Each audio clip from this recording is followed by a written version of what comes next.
प्रधानमंत्री मोदी ने संसद में वंदे मातरम पर पूर्व प्रधानमंत्री पंडित जवाहरलाल नेहरू और मुस्लिम लीग का जिक्र किया। उधर ममता बनर्जी भड़क गई। यही नहीं, पीएम मोदी ने संसद में 1 घंटे में ममता बनर्जी को चेतावनी दे दी, अपना इरादा बता दिया और तृणमूल कांग्रेस में हंगामा मचा है। आइए बताते हैं कि ये सब कुछ कैसे हुआ। बताएंगे कि प्रधानमंत्री मोदी के 60 मिनट में ऐसी कौन सी चेतावनी छिपी थी जिससे तृणमूल कांग्रेस में हंगामा मच जाएगा। वंदे मातरम पर प्रधानमंत्री मोदी ने पंडित जवाहरलाल नेहरू और मुस्लिम लीग का क्या कनेक्शन बताया और ममता बनर्जी ने इस पर क्या कहा, जिसके बाद लोग भड़क गए हैं। दरअसल संसद में वंदे मातरम के 150 वर्ष पूरे होने पर लोकसभा में विशेष चर्चा और बहस जारी है। इस दौरान 8 दिसंबर को प्रधानमंत्री नरेंद्र मोदी ने वंदे मातरम पर 1 घंटा भाषण दिया। अब हैरानी की बात यह है कि वंदे मातरम पर संसद में बहस ऐसे वक्त पे हो रहा है जब पश्चिम बंगाल में विधानसभा चुनाव का पूरा माहौल बन चुका है। पश्चिम बंगाल के मुख्यमंत्री ममता बनर्जी अपनी सत्ता बचाने के लिए एड़ी चोटी का जोर आजमा रही है। उधर बीजेपी भी हर दांव और हर चाल को बखूबी चल रही है, लेकिन संसद की बहस ने बंगाल का सियासी पारा हाई कर दिया है। पीएम मोदी ने 1 घंटे की स्पीच में वंदे मातरम 121 बार, बंगाल 17 बार और कांग्रेस का जिक्र 13 बार किया। यही नहीं, पूर्व प्रधानमंत्री पंडित जवाहरलाल नेहरू का नाम 7 बार लिया गया, जहां उनका नाम मुस्लिम लीग के साथ जोड़ा गया। सोमवार को लोकसभा में वंदे मातरम के 150 वर्ष पूरे होने पर चर्चा करते हुए प्रधानमंत्री नरेंद्र मोदी ने कहा, वंदे मातरम अंग्रेजों को करारा जवाब था। ये नारा आज भी प्रेरणा दे रहा है। आजादी के समय महात्मा गांधी को भी ये पसंद था। उन्हें ये गीत नेशनल एंथम के रूप में दिखता था। पीएम मोदी ने आगे कहा, उनके लिए इस गीत की ताकत बड़ी थी। पिछली सदी में इसके साथ इतना अन्याय क्यों हुआ? वंदे मातरम के साथ विश्वासघात क्यों हुआ? वो कौन सी ताकत थी जिसकी इच्छा कुछ पूज्य बापू की भावनाओं पर भी भारी पड़ गई? उन्होंने कहा कि मोहम्मद अली जिन्ना ने लखनऊ से 15 अक्टूबर 1936 को वंदे मातरम के खिलाफ नारा बुलंद किया।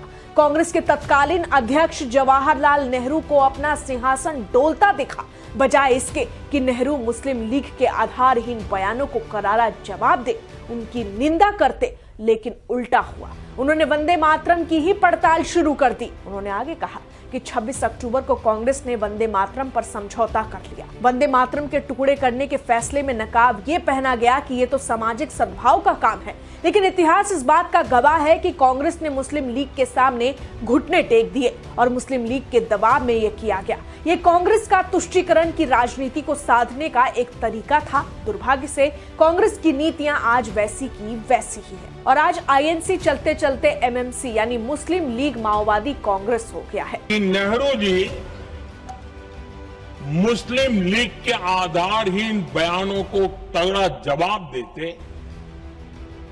करारा जवाब देते, मुस्लिम लीग के बयानों की निंदा करते और वंदे मातरम के प्रति खुद की भी और कांग्रेस पार्टी की भी निष्ठा को प्रकट करते। लेकिन उल्टा हुआ। वो ऐसा क्यों कर रहे वो तो पूछा ही नहीं, न जाना, लेकिन उन्होंने वंदे मातरम की ही पड़ताल शुरू कर दी। प्रधानमंत्री का संसद का ये बयान सोशल मीडिया पर जमकर शेयर किया जाने लगा। पीएम मोदी के इस भाषण के महज कुछ घंटों के बाद पश्चिम बंगाल की मुख्यमंत्री ममता बनर्जी ने कहा, मैंने संसद की बात सुनी। बीजेपी के कुछ लोग कह रहे थे कि वो नेताजी के विचारधारा को नहीं मानते। आप नेताजी सुभाष चंद्र बोस को सम्मान नहीं देते, रविंद्रनाथ टैगोर को नहीं मानते, राजा राम मोहन राय का महत्व नहीं समझते, तो आखिर आप किसे मानते हैं? उन्होंने आगे कहा कि बंगाल को सांस्कृतिक और स्वतंत्रता संघर्ष की विरासत पूरे देश की धरोहर है और उसे राजनीतिक नजरिए से देखने की कोशिश बेहद दुर्भाग्यपूर्ण। ममता का बयान आते ही सोशल मीडिया पर जैसे हंगामा मच गया।